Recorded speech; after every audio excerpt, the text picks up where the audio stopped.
La lectura bíblica, quisiera que me acompañen leyendo, todos leamos en grupo dos pasajes, ¿ya?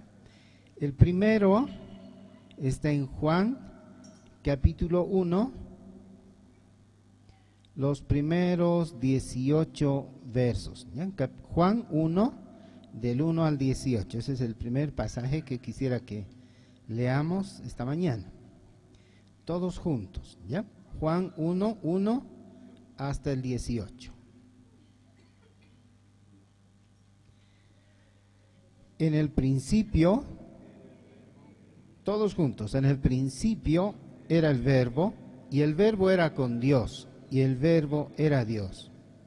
Este era en el principio con Dios. Todas las cosas por Él fueron hechas, y sin Él nada de lo que ha sido hecho fue hecho.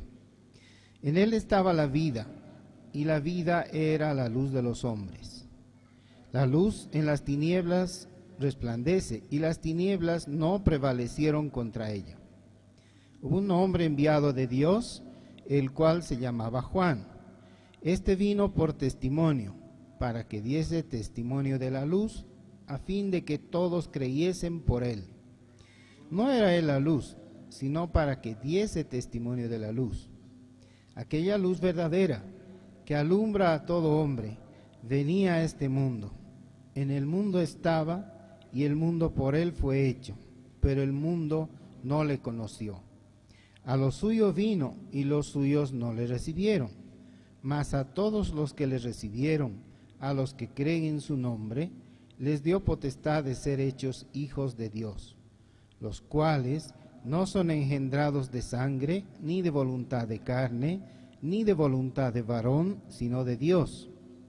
Y aquel Verbo fue hecho carne, y habitó entre nosotros, y vimos su gloria, gloria como del unigénito del Padre, lleno de gracia y de verdad. Juan dio testimonio de él, y clamó diciendo: Este es de quien yo decía, el que viene después de mí, es antes de mí, porque era primero que yo. Porque de su plenitud tomamos todos, y gracia sobre gracia. Pues la ley por medio de Moisés fue dada, pero la gracia y la verdad vinieron por medio de Jesucristo. A Dios nadie le vio jamás. El unigénito Hijo, que está en el seno del Padre, Él le ha dado a conocer. Amén. Y el segundo pasaje que quisiera que leamos juntos también está en Romanos capítulo 1, verso 18, Romanos 1, 18 al 23. 1, 18 al 23. Bien, todos juntos, por favor.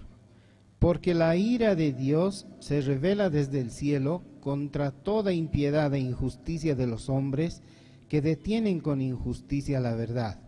Porque lo que de Dios se conoce les es manifiesto, pues Dios se los manifestó.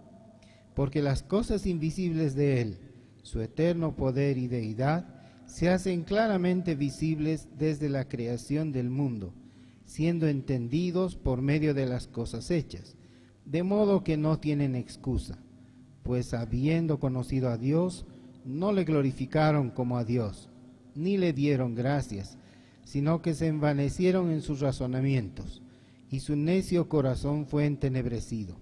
Profesando ser sabios, se hicieron necios, y cambiaron la gloria del Dios incorruptible en semejanza de imagen de hombre corruptible, de aves, de cuadrúpedos y de reptiles.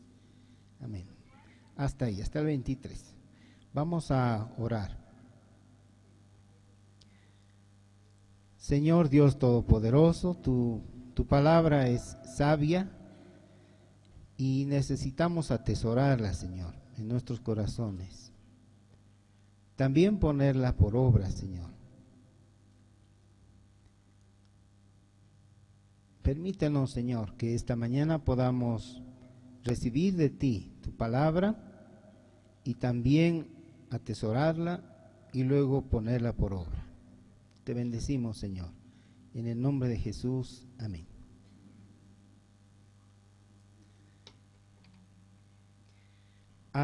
Más o menos por el año 1950, en una iglesia de Chicago, en Estados Unidos, los hermanos estaban preocupados porque los niños hacían mucha bulla en el culto y decían, ¿qué hacemos con los niños? Y después también o se aburren o salen y no hacen nada más que jugar y todo eso. Entonces encargaron a uno de los hermanos, uno de los líderes de jóvenes de ese entonces, y le dijeron, ayúdanos con los niños, porque necesitamos los mayores enfocarnos y quisiéramos que los niños estén con alguna actividad, que no se distraigan y que estén también seguros. Eso le dijo el pastor a este hermano. Entonces él estuvo pensando un tiempo qué es lo que podría hacer con los niños y los convocó y empezó un club en esa iglesia, una especie de club. Poco a poco la necesidad le fue haciendo pensar qué es lo que debiera hacer con estos niños. Quizás enseñarles a orar, a cantar, a dibujar. Y enfrentó algo que muchas iglesias enfrentan, ¿no? Es decir, ¿qué exactamente vamos a hacer con los niños? Y él descubrió que había, bueno, los dos, el pastor y él, descubrieron que había un hambre increíble de los niños por aprender, además de una facilidad, como los niños tienen, de aprender las cosas muy rápido. Y poco a poco ellos llegaron a la conclusión a través de la palabra del Señor y cómo ellos habían entendido que tenían una gran responsabilidad para con esos niños y que debieran invertir recursos y tiempo en que ellos estuvieran aprendiendo la palabra del Señor. Entonces desarrollaron algunos materiales, etcétera, y en poco tiempo no solamente los niños estaban, digamos, aprendiendo y bien cuidados, sino que su iglesia tuvo un crecimiento exponencial. Tenían 500 niños ya en su iglesia. O sea, muchos se enteraron de qué interesante era ir a esa iglesia y animaban a sus papás a que asistieran a esa iglesia. Es así como nació el Club Oanza. En esas épocas, por los años 50, son los orígenes más antiguos. Los hermanos que trabajaron en eso se llamaban Art Rorheim y Lance Latham. Lance Latham era el pastor, él pasó a la presencia del Señor en el año 1985, pero Art Rorheim ha seguido con el ministerio y se ha reunido con el Señor Jesús este año, el 2018, en enero. Casi cumpliendo 100 años, 99 punto algo de años, ha sido la edad hasta la cual él ha servido en el Club Oanza. Entre algunos datos interesantes, podemos ver que cuando ellos ya estaban muy bien funcionando en los Estados Unidos, dijeron, en su iglesia, dijeron, ¿por qué no llevamos este ministerio a otras iglesias? Y muchas otras iglesias adoptaron este modelo del club que en inglés se llama Awana, ¿no? Por las siglas en inglés de Oanza. Para el año 1970 quisieron empezar un experimento y decir, ¿y qué tal si lo traducimos todo el material y todo lo que hemos desarrollado a otro idioma y lo llevamos a otros países? Y el primer país al que llevaron fue a Bolivia. Entonces en el Beni se estableció el primer Club Oanza fuera de Estados Unidos. Y así sucesivamente. Ahora está en más de 100 países el Club Oanza. Más de 2.000 líderes de clubes Oanza, más de 1 millón de niños que están siendo enseñados, impactados con la palabra del Señor, con este ministerio. Nuestro club, todos saben, creo que tenemos un club Oanza en nuestra iglesia. Empezó igual hace muchísimos años, quisiera saber exactamente cuándo, pero es el club número 14, o sea que es bastante antiguo nuestro club, y creo que tenemos varias generaciones también de oancistas que han salido de nuestra iglesia.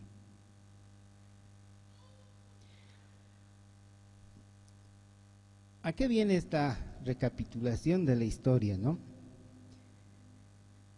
A que estas personas han obedecido un llamado, ¿no? Solo así se puede entender que algo que han empezado haya tenido tanto éxito y haya bendecido tanto.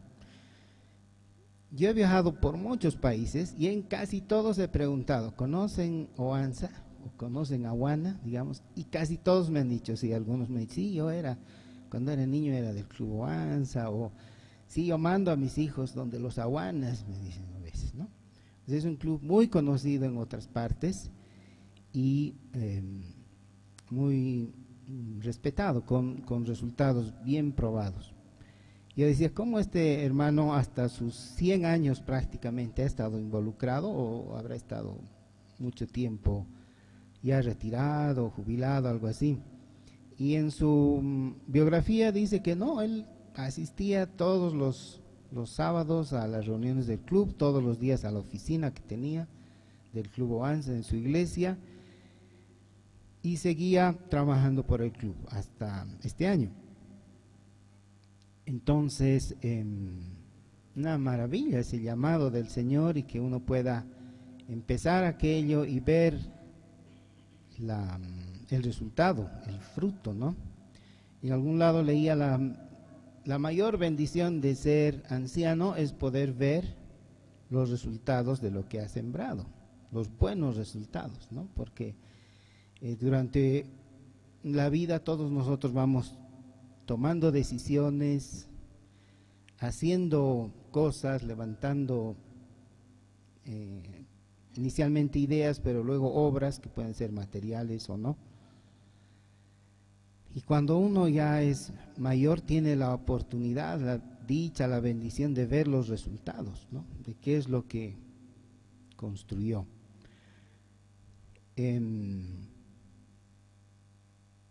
En general, no siempre podemos ver todos los resultados, obviamente. Me viene a la memoria de cuando habían decidido construir una catedral en Alemania y dijeron necesitamos, bueno, esta es una obra monumental y debe perdurar para siempre. Entonces los arquitectos y todo hicieron sus planes y dijeron, bueno, va a ser de piedra esta catedral y necesitamos que sea planificada por los mejores arquitectos, la mejor gente de la época del país, en realidad de toda Europa. Pero luego alguien dijo, y los muebles, si todo va a durar, nuestros muebles tendrían que ser también de piedra o de algo para que duren para siempre también. Entonces dijeron, no, tienen que ser de madera, las bancas, el púlpito, esos lugares tienen que ser de piedra, no tienen que ser de piedra, tienen que ser de madera, pero ¿qué madera va a durar tanto? Entonces investigaron cuál era la madera más resistente y todo eso, y buscaron a los mejores carpinteros, hasta que escogieron uno y le dijeron, esta obra que vamos a construir es monumental y necesitamos muebles que duren para siempre, puertas, etcétera, lo que era de madera. Entonces él estuvo reflexionando y dijo, bueno, la mejor madera que he identificado es esta madera, pero no va a durar tanto a no ser que la hagamos reposar en agua salada, porque así se preserva la resina, no sé qué técnica de la carpintería. ¿Cuánto tiempo?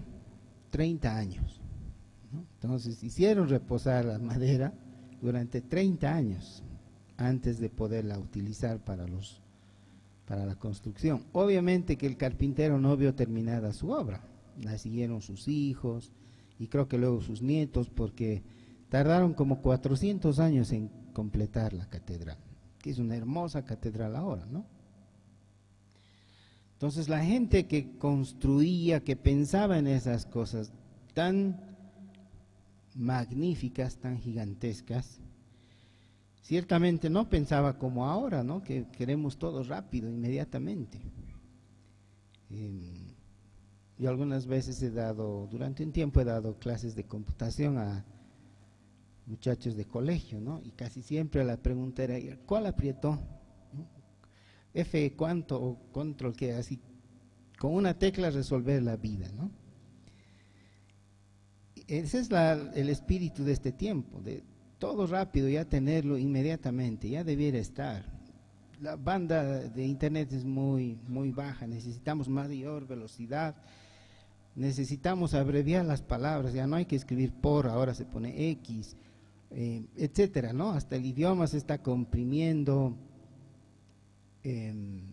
porque es la tendencia de este tiempo, de hacer todas las cosas rápido y ver el resultado inmediatamente. Entre estas crónicas de construcción de catedrales, leí sobre un obrero que estaba tallando una paloma sobre una de las piedras que iba a ser parte de otra catedral. Y le dicen, pero te has equivocado, ¿para qué estás tallando una paloma tan bonita? Esa piedra va a ir en el techo, o sea, va a ir arriba y cubierta por el techo, o sea que nadie la va a ver. Y su respuesta fue, Dios la va a ver y esto estamos haciendo para Él. Entonces esta es mi forma de alabarle, de entregarle una alabanza. Aunque la gente no la va a ver, pero Él sí la ve. Y quizás tenemos que pensar un poco sobre nuestras acciones, ¿no? ¿Qué estamos construyendo? ¿En base a qué estamos construyendo? En informática hay una estructura que se llama los árboles binarios y que también se generaliza. Y es como un palito, ¿eh? Y uno toma una decisión que puede ser sí o puede ser no, entonces tiene dos ramas. A la siguiente rama, cuando dijo no, puede tomar dos decisiones, o sí o no, pero si dijo sí también, sí o no, y así se va haciendo como un árbol, ¿no? Todas nuestras decisiones, y al final se llega a un resultado de un algoritmo, o de una cosa que nos dice, que nos resuelve un problema, una forma de resolver un problema, en base a cientos o miles de decisiones. Entonces nosotros hacemos decisiones a cada momento, desde que escogemos por qué calle vamos a ir, si esperamos el semáforo, si nos pasamos en rojo, etcétera. Todo el tiempo tomamos decisiones.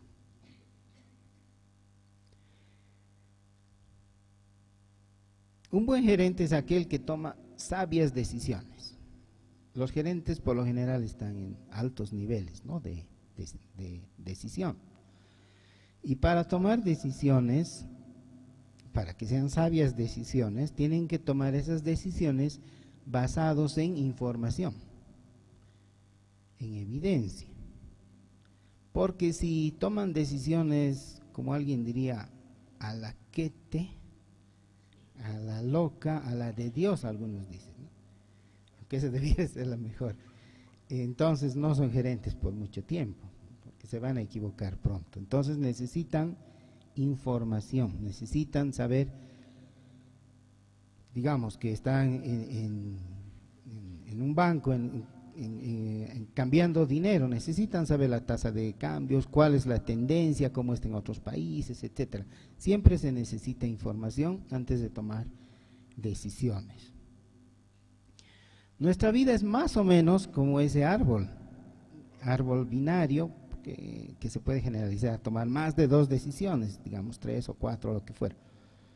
Todo el tiempo tomamos decisiones y al final de nuestra vida, como este hermano a los 99.9 creo, ver atrás y decir, ¿qué he hecho? ¿Para qué he vivido? ¿Qué es lo bueno y qué es lo malo que he hecho? ¿En qué me equivoqué y en qué acerté? ¿No nos gustaría tomar sabias decisiones todo el tiempo? Creo que esa sería una joya, ¿no? Poder tener la información suficiente para tomar sabias decisiones y hacer que cumplamos algo que al final de nuestros días podamos evaluar. Ha salido bien, había sido bueno. Tantos oancistas que ya saben de memoria los versículos, tantos clubes, tantos líderes, una cosa así. En el primer pasaje que hemos leído, hemos visto que en el principio era el verbo, ¿no? Y el verbo dice que era con Dios y el verbo era Dios. Este era en el principio con Dios. Muchas veces decimos de memoria, claro, el verbo es Jesús, pero ¿por qué Jesús es el verbo? ¿El verbo es algo intangible o no? Aunque es una acción, pero de ahí a que sea una persona hay un camino, ¿no? Hay un recorrido. Entonces estuve leyendo un poco a este respecto y claro, mucha gente antes que yo ha pensado eso y ha investigado, especialmente en el área de la cristología, el origen de la palabra, ¿no? El verbo logos, que significa discurso, razón, pero en resumen significa la palabra de Dios. Se hizo carne. Ahora también dice que habitó entre nosotros. El verbo se hizo Jesús, se hizo el Hijo de Dios. Entonces, cuando Dios dijo que haya luz, por ejemplo, si usó su palabra, fue Jesús quien estaba creando, ¿o no? O sea, su palabra es creadora de estrellas y de todo. El verbo se hizo carne y habitó entre nosotros. Semejante maravilla, ¿no? El creador del universo de pronto se hace criatura, igual que las criaturas, como nosotros. Y dice que habitó entre nosotros.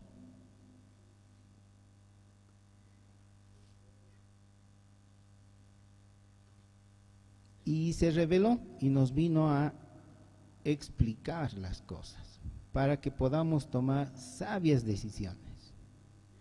En otras palabras nos dijo cómo debiéramos vivir, qué debiéramos hacer, cuál es su voluntad, para qué existimos. ¿No se han hecho algunas veces esas preguntas existenciales, no? ¿Para qué existo? O a veces, para el que quizás nos hace sufrir, ¿para qué existe esta persona? ¿Cuál es el plan? ¿Qué hay por detrás? O preguntas como estas, y antes de la Biblia, ¿cómo sabían las personas? O cómo debieran comportarse, o de la existencia de Dios, porque la Biblia no ha existido siempre, ¿no es cierto? Antes no estaba escrita como la conocemos. Por eso es que quería que leamos el segundo pasaje de Romanos, que dice: porque lo que de Dios se conoce les es manifiesto, pues Dios se lo manifestó.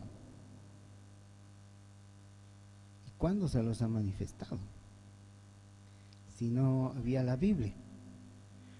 Y ahí el versículo 20 nos dice: porque las cosas invisibles de Él, de Dios, ¿no?, su eterno poder y deidad, se hacen claramente visibles desde la creación del mundo, siendo entendidas por medio de las cosas hechas, de modo que no tienen excusa. Pues habiendo conocido a Dios, no le glorificaron como a Dios, ni le dieron las gracias. ¿Quiénes son esos que han conocido a Dios y no le han dado las gracias. Aquellos que han rechazado. Ahora, lo que nos está planteando esta afirmación es que debiéramos poder conocer a Dios a través de la creación. ¿Sí o no? Eso está diciendo. Dice, habiendo conocido a Dios. Y dice, porque lo que de Él se conoce es claramente visible a través de la creación. Lo invisible de Él es visible a través de la creación. Su eterno poder y deidad. Y no tienen excusa. No pueden decir, yo no sabía, nadie me dijo, etc. Estaba ahí en la creación. Entonces han habido personas que han querido buscar y en la creación, en las cosas creadas, a Dios, ¿no? ¿Dónde está? ¿Cómo es que la ha creado? ¿Dónde se lo puede ver, etcétera? Y voy a ir de adelante para atrás. Actualmente están por lanzar, se espera que en unos meses más puedan mandar al espacio un nuevo telescopio que se llama Webb, en honor a un científico, ¿no? James Webb.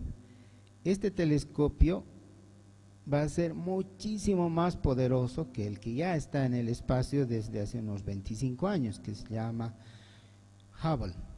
Este telescopio Hubble ha dado un giro a toda la ciencia en cuanto a la investigación del espacio y ha mostrado cómo está el espacio, digamos, dispuesto, qué es lo que hay más allá, las cosas que nuestros ojos no pueden ver. Ese telescopio las ha mostrado, el telescopio Hubble. Tanto ha dado más rendimiento del que esperaban. Han descubierto muchísimas más cosas de las que pensaban. Por eso es que se han animado a hacer uno mejor todavía. Quizás ahora podemos saber de qué tamaño son las estrellas, a qué distancia están, de qué están hechas, si hay planetas, etcétera. Pero Dios ya lo sabe, Él lo ha creado, ¿no es cierto? A través de Jesús dice, por Él y para Él fueron. Sin Él, nada de lo que ha sido hecho fue hecho. Pero todavía se están creando nuevas estrellas y nuevos planetas, o sea, Él sigue. Su obra todavía sigue, su obra creadora aún está desarrollando cosas. Un poco más atrás podemos ver que personas como, primero, ¿quiénes han hecho posible semejante desarrollo de tecnología? Científicos, ¿no? Pero esos científicos han usado herramientas, como por ejemplo física, matemáticas, ¿no es cierto? Y computadoras, electrónica. ¿Quién ha desarrollado estas cosas?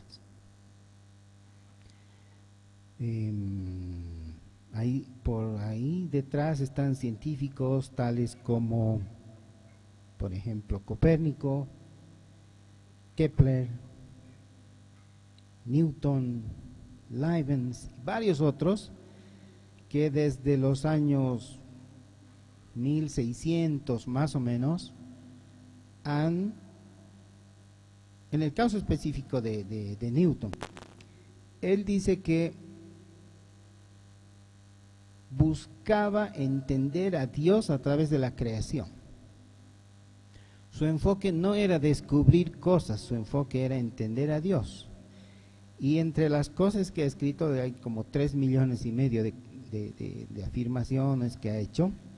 De ahí, más de 1.400.000 de las cosas que ha escrito son teológicas.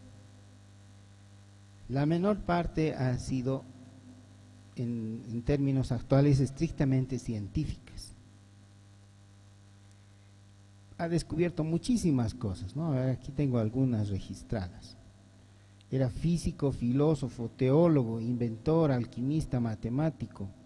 Él ha desarrollado el cálculo integral y diferencial, el espectro de la luz y de los colores, la mecánica de fluidos, la ley de gravitación universal, las leyes de dinámica y muchas otras cosas que han sido fundamento para que otros construyan sobre eso. Sobre la investigación de Pascal se han desarrollado las computadoras y otros científicos posteriores.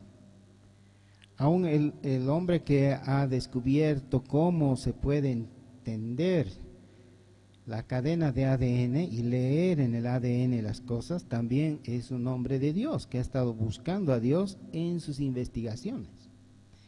Y el Señor les ha abierto el conocimiento para hacer escalones en este desarrollo que ahora vemos y que parece que fuera mágico, ¿no? En nuestro celular podemos, es más, en un reloj podemos ya tener internet, presión arterial, comunicarnos con todo el mundo, etcétera, que parecía hace unos años ciencia ficción. Pasos, escalones que han sido establecidos por hombres de Dios, por creyentes. Ellos han ido a partir de cosas conocidas a cosas desconocidas, asumiendo que el creador es un creador ordenado, que habían leyes invisibles detrás de las cosas, que si aquí se suelta una manzana del árbol y cae a cierta velocidad y se hace lo mismo en otro país, sucede lo mismo, y así van haciendo el método científico, etcétera. Entonces, luego de la reforma protestante que hubo en Europa, el mundo ha tenido un despegue de una revolución industrial, luego científica, que no tiene precedente. Se calcula que en los próximos 5 años se va a desarrollar más que en los anteriores 5.000 años la ciencia, cómo está avanzando el mundo de rápido. Pero las bases, ¿quiénes han puesto? ¿Quién les ha abierto el conocimiento a ellos? Es el Señor, a sus hijos.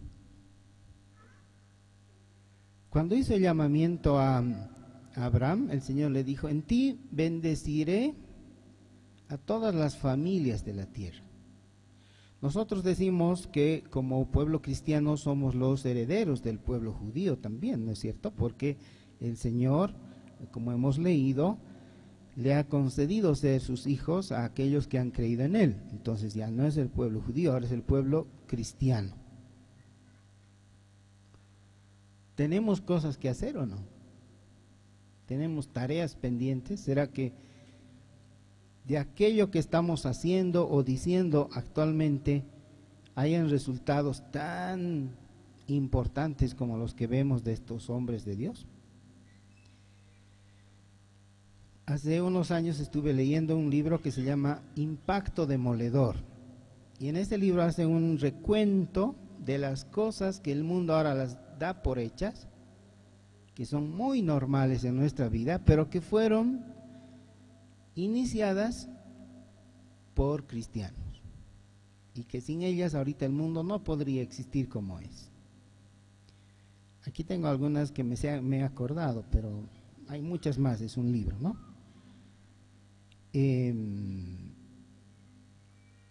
Los hospitales han nacido a través del intento de servir a esos que estaban con la peste y que nadie los quería ver. Entonces los hombres de Dios han empezado a tener misericordia, a atenderlos y descubrir que, por ejemplo, la higiene les ayudaba y esas cosas.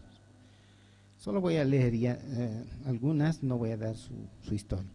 Universidades, la investigación científica, cementerios, orfanatos, la Cruz Roja, la revolución de la arquitectura, del arte, entre otros, ¿no? El sistema binario, las computadoras, etcétera, son cosas con las que no podríamos, sin las que no podríamos vivir. Solo me acuerdo una que me viene a la mente, la de los orfanatos. Al principio de la era cristiana era muy común que el control de la natalidad se realice por ejecución de niños. O sea, la gente no quería a sus niños en la antigua Roma y los tiraba al río. O nacía una mujercita, no quería mujercita y la tiraban. Entonces se organizaron grupos de cristianos en el río que pescaban niños, estaban listos cuando sabían que iban a ir a tirar a algún bebé, ellos se ocultaban y los rescataban, así como en el pasaje de la Biblia, y después los criaban, obvio, para que los iban a rescatar si no los iban a cuidar. Y es así como nacieron los primeros orfanatos. Entonces, el resultado de la vida de los cristianos se puede ver en las transformaciones que han habido a la sociedad. Obviamente no lo han hecho ellos por sí mismos, sino que el Señor les ha ido revelando.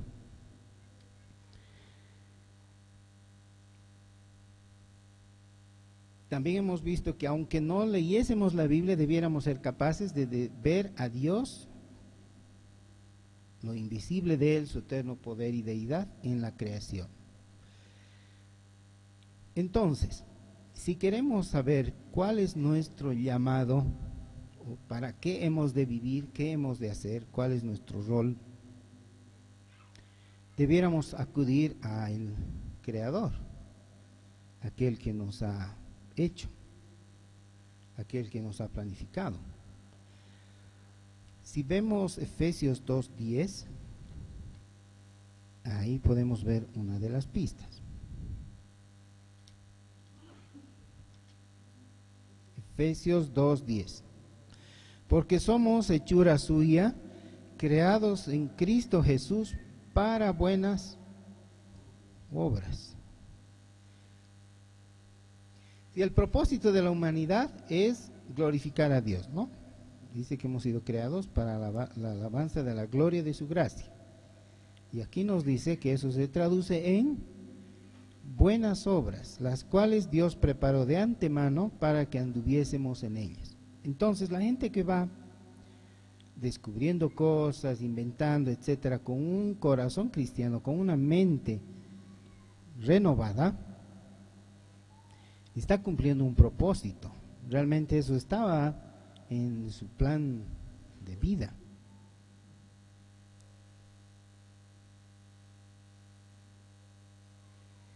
Aunque no somos salvos por obras, sino por la fe, es evidente que la fe se muestra en las obras, ¿o no? Santiago nos habla de ello. Voy a ir un ratito a Santiago 1:23, que dice: porque si alguno es oidor de la palabra, pero no hacedor de ella, este es semejante al hombre que considera en un espejo su rostro natural. Porque él se considera a sí mismo y se va y luego olvida cómo era. Mas el que mira atentamente en la perfecta ley, la de la libertad, y persevera en ella, no siendo oidor olvidadizo, sino hacedor de la obra, este será bienaventurado en lo que hace.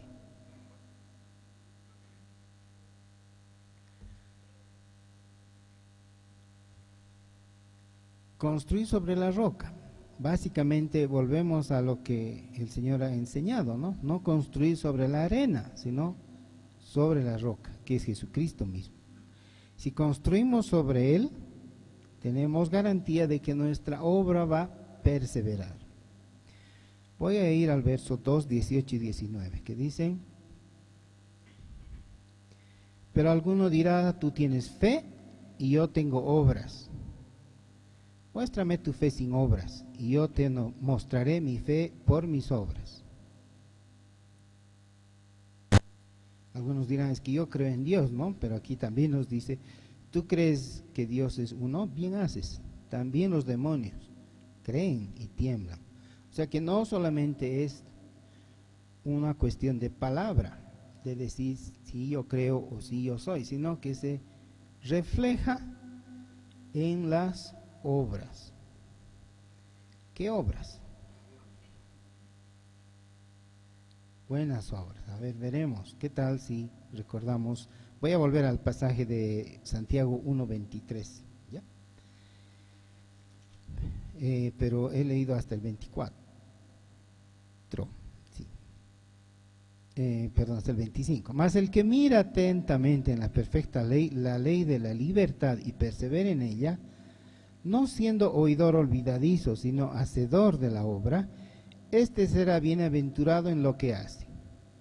Si alguno se cree religioso entre vosotros y no refrena su lengua, sino que engaña su corazón, la religión del tal es vana. La religión pura y sin mácula delante de Dios, el Padre, es esta: 2 puntos. Visitar a los huérfanos y a las viudas en sus tribulaciones, y guardarse sin mancha del mundo. Esas son las obras. Nos está diciendo el qué y nos está diciendo el cómo. Uno puede leer la Biblia y aprendérsela de memoria. Si no tiene obras, si no se ve en su accionar diario lo que cree, entonces tal vez no cree. Porque lo que uno cree y lo que hace a veces no está coherente. Tiene que estar junto. Lo que uno cree y lo que uno hace, más bien lo que uno hace debe ser resultado de lo que cree.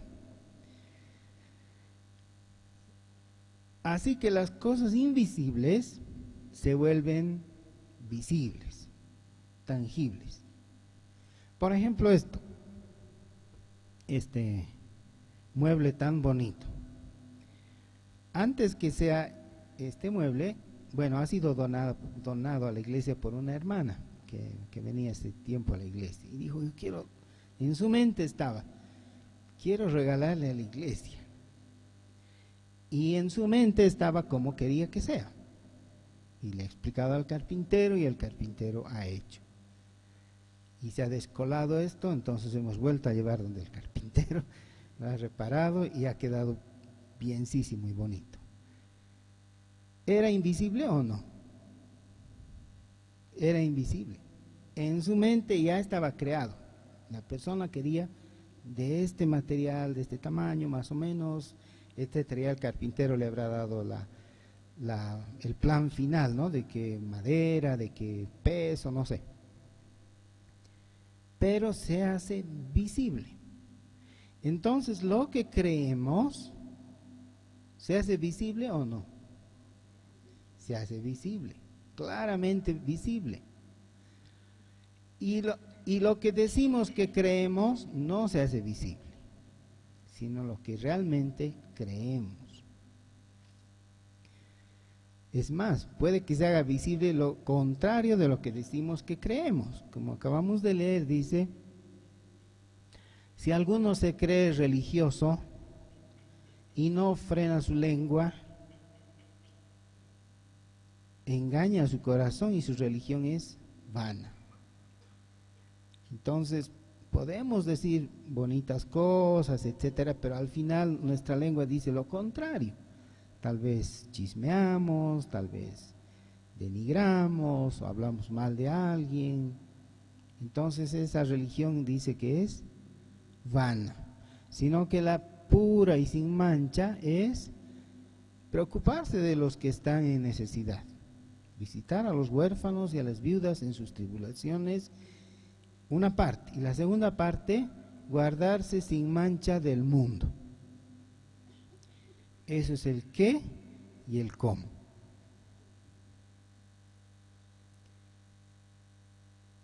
Dios demanda de nosotros además perfección, ¿será?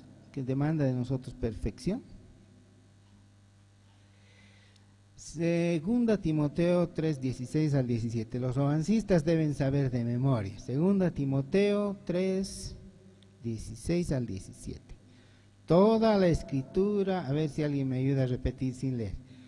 Toda la escritura es inspirada por Dios y útil para enseñar, redarguir, para corregir, para instruir en justicia, a fin de que el hombre de Dios sea perfecto, enteramente preparado para toda buena obra. Para eso había sido la Biblia. Para eso había sido. A veces he puesto, digamos, un monitor sobre mi Biblia. No es para poner monitor sobre la Biblia. No es para trancar algo, no es para que se vea bonito en nuestro librero, es para enseñar, redarguir, corregir, instruir en justicia, para que el hombre de Dios sea mediocre. No, sea más o menos. No, sea perfecto. Él demanda perfección. Él demanda perfección. Quizás algunas palabras que pueden ser, según lo que hagamos, sinónimas, ¿no? A la perfección. Santidad, capacidad, solvencia en lo que hace. Y así otros adjetivos que pueden mostrarnos qué es una buena obra. Cuando el Señor creó las cosas, dijo y vio Dios que era bueno, y al final que era bueno en gran manera. Y como al ser humano le ha heredado atributos, porque lo ha hecho a su imagen y semejanza, el ser humano es capaz de hacer, si bien es un ser caído, pero es capaz de hacer las cosas bien. Quizás no perfectas, pero con tendencia a la perfección. Aunque no somos salvos por nuestras obras, pero es evidente que nuestras obras muestran nuestra fe, que además están planificadas por el Señor. Tampoco es que vamos a hacer algo que le va a sorprender a Dios, ¿no? Caramba, Él ha descubierto algo que no tenía que descubrir. Más bien, sí, ahora creemos que estamos en una era espacial muy avanzada, etcétera, pero eso ha empezado después de la Reforma. Hasta antes de eso, en la Edad Media era lo mismo que 2000 años atrás prácticamente. Si el ser humano no hubiese caído, ahora seguramente no estaríamos solo en el planeta Tierra, estaríamos quizás colonizando otros lugares. Así que desde esa perspectiva estamos muy atrasados, quizás en la edad de piedra, desde un punto de vista sin pecado, ¿no? Pero ahora nos parece que estamos realmente muy avanzados. Y claro, estamos según lo que cuenta la historia de la humanidad en cuanto a desarrollo. Una palabra muy interesante que he leído en el diccionario Webster, que es el primer diccionario en América, en Estados Unidos se hizo, por un sabio cristiano que sabía de todas las ciencias y sabía no sé cuántos, creo que 17 idiomas a la perfección. Desarrollo dice que es desenrollar. Entonces es como un papel enrollado y adentro hay información o hay cosas que se deben conocer o saber, y poco a poco se va desenrollando y uno puede ver cuál había sido el plan de Dios, y eso es el desarrollo. Entonces cuando uno hace desarrollo, en realidad está cumpliendo lo que tendría que haber estado haciendo antes. Estaba ahí, tal vez velado a la vista, pero en la medida que lo va desenrollando, va descubriendo cuál era el propósito.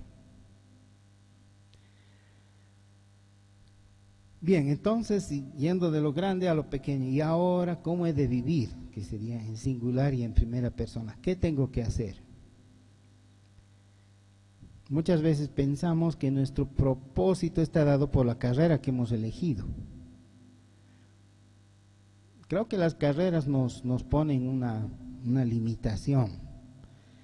Y en el caso de este hermano que veíamos sobre Oanza, por ejemplo, no creo que haya sido Oanza lo único que ha hecho ese hermano, sino que también era papá, ha sido abuelo, ha sido pastor, ha sido vecino, ha sido tío, maestro, deportista, ha sido varias cosas, como muchos de nosotros. Y en todo aquello en que estemos involucrados, debiéramos hacerlo bien, tratar de hacerlo lo mejor posible.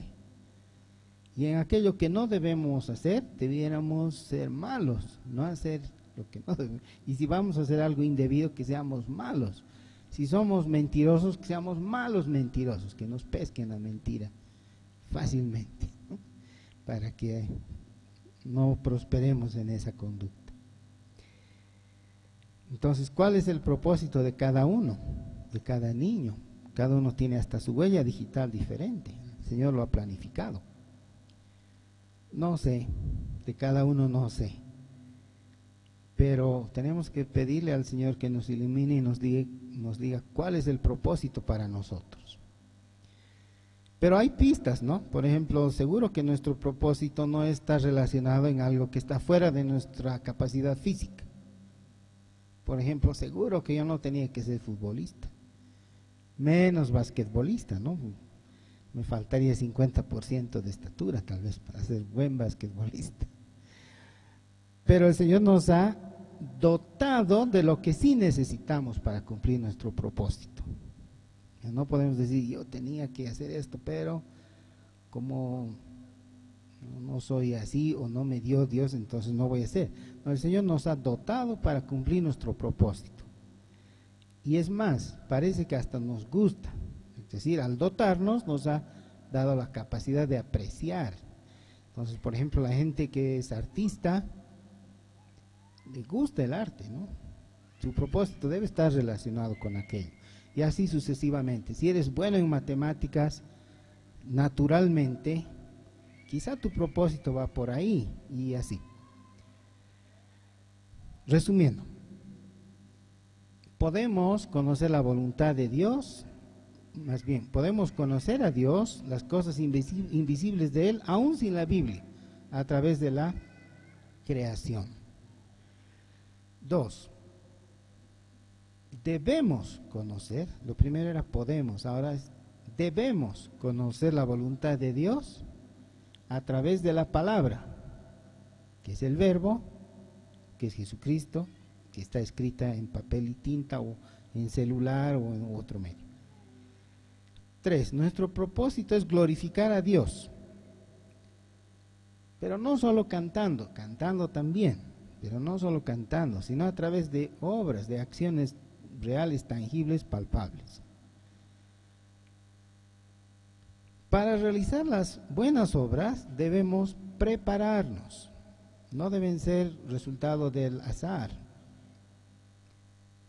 Por ejemplo, cuando se ha llamado a los primeros diáconos en la iglesia, tenían que cumplir 3 condiciones. Tenían que tener buen testimonio, eso ya es bien difícil, pero tenían buen testimonio.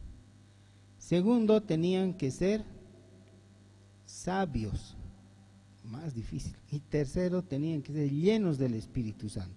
Entonces, esos diáconos que iban a servir las mesas, aún para ellos, sus requisitos eran altos, sus estándares eran altos.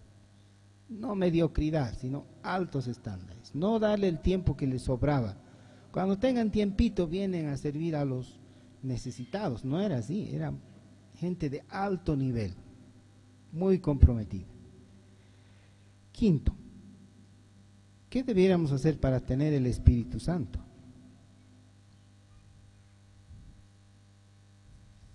¿Qué dice la palabra? Que si aceptamos al Señor, el Consolador va a venir a nosotros. Tenemos el Espíritu Santo, aquellos que hemos creído, pero podemos estar llenos. Dice, no os embriaguéis con vino en lo cual hay disolución, más bien sed llenos del Espíritu. O sea que se puede uno llenar del Espíritu para ser como esos diáconos. En resumen, lo que haga el cristiano, lo que haga de bueno, el cristiano debe hacerlo bien, ¿no? Quizás para resumir en una frase. Que el Señor nos ayude a hacerlo bien, ¿no? Que no seamos oidores olvidadizos, sino que seamos hacedores realmente. Vamos a orar en respuesta al Señor. Padre nuestro, Padre Santo, gracias porque nos has dado un manual tan claro como es la Biblia, para seguirte, para servirte, Señor. Ayúdanos a entender qué es lo que nos quieres decir, pero también ayúdanos a poner por obra lo que tú quieres que hagamos. Que no seamos oidores o olvidadizos, sino hacedores de la palabra. Que de esta congregación, de los niños que están aquí, de los jóvenes, aún de los adultos, Señor, que hayan buenos frutos, que podamos ver en el futuro, viendo hacia atrás, las buenas obras y gozarnos de ello. Gozarnos contigo, Señor, porque vamos a ir buen siervo y fiel. En el nombre de Jesús.